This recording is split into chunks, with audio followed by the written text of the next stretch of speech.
What have you used in your process of growing in your craft throughout these years? Practice, doing, and what is the source of confidence? You know, the source of confidence is the work that we do on ourselves. And so the more aware I become of myself and my faults, and the more that I work to discipline and overcome them, is the more I can step out there and, you know, confidently articulate the things that I'm saying in my songs. And it makes a difference when you have the conviction for the words you're saying, you know. I believe the things. These are mantras that I've written for myself as well. So I'm committing them to my own memory as I, you know, share them with the audience. Forcing the world to comply, but give thanks the source of the sacred is and couldn't deny. When I feel the frequency, none of this team of adversity is struck from the real I know of the power I'm connected to. It's just a humble. My relationship with yoga. Maybe a little over a decade ago, I was first introduced to a formal yoga class, and you know, there isn't a lot of access to it there wasn't a lot of access to it in Jamaica. And then a really irie teacher came to Jamaica and offered me an opportunity to train as a teacher. And I kind of just, you know, dived into the deep end with that one. And it has kind of been unfolding to me.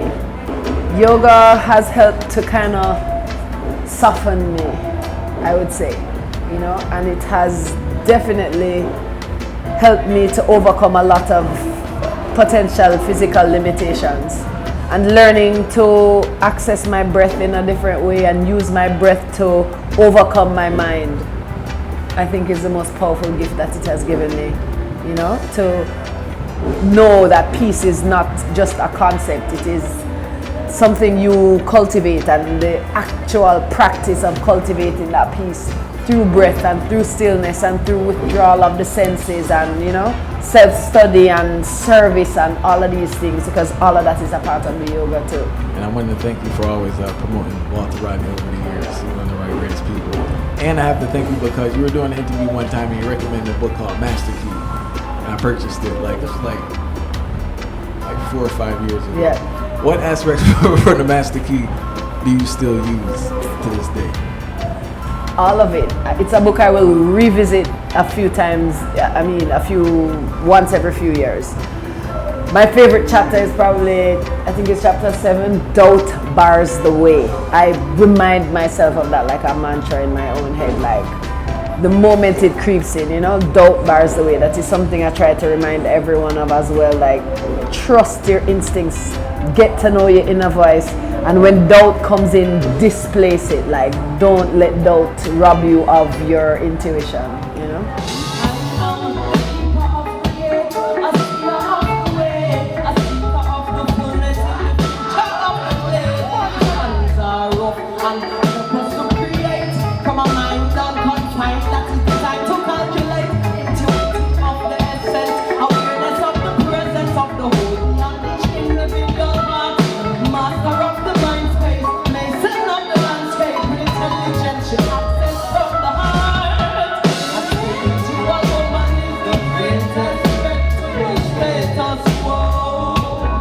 That's one of our biggest, I know it's a human problem, but I feel that us as people of African descent, because we're in an oppressed state.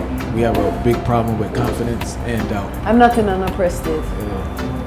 I think that we must stop saying that we're in an oppressed state. I think we need to let go of some of these things.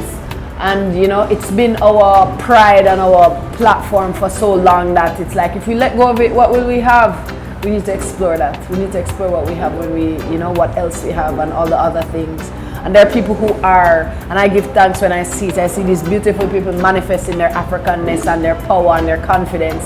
And I hate to see when, you know, when their perceived oppressors come around and they shrink into themselves or they become defensive and aggressive. And I'm like, there's no need for you to be aggressive toward a one you think is your oppressor unless you are literally being threatened. Unless you are being threatened, you don't have to create within your mind something you don't even want. And the mind is so powerful that if you allow ones to control your state of mind like that, I mean, you give your power away. You know, the victim state of mind, we have to overcome that. We have to move past that because it affects us. It affects the way we treat even our children. It affects how we limit ourselves and the possibilities we see in the world. It affects how we view Africa. All of these things, you know. So that's a bigger conversation, and that might be an oversimplification. So please, world, don't come down on me. But you may just consider it, you know. In your travels across the world, what is your greatest lesson you have learned? You know, Jamaican food is just the best in the world. That's what I learned. But just that everybody has their struggles, you know. Everybody's struggle is the realest to them, regardless of their color or their whatever their situation is, you know, because we're here and we think, oh, you know, our struggle is the hardest and we went through, and we don't discredit what we went through, but you have white people in Europe killing themselves like crazy when the winter comes, like these depressive states. We have to think beyond some of the superficial things and think, what's really going on in the world? Why are people going through all of this distress in their minds? What are they eating? What is in the air? What's really going on? You know what I mean? And if we kind of put away the differences we have, then we can start to look at some of the more serious things, you know, like, are we drinking enough water? Are we having regular bowel movements? These are the things that cause cancer, you know, constipation. Like, are you going to the bathroom? Like, these are real serious things. Are you drinking enough water? Are you harboring negative thoughts in your mind? Because whether or not you're a vegan or whether or not you're eating all the flesh or whatever, like, these are the things that the research has showed cause cancer. So people need to check themselves and then state of mind and watch that the state of their body and their digestive system is causing some problems in their head. You see me? Parasites in your body. Wash out, detox. Them things they forgot pre and low people business, and them kind of thing that we need to tell the people universally, you know? Thank you so much for watching I Never Knew TV. Please subscribe, comment, like, share.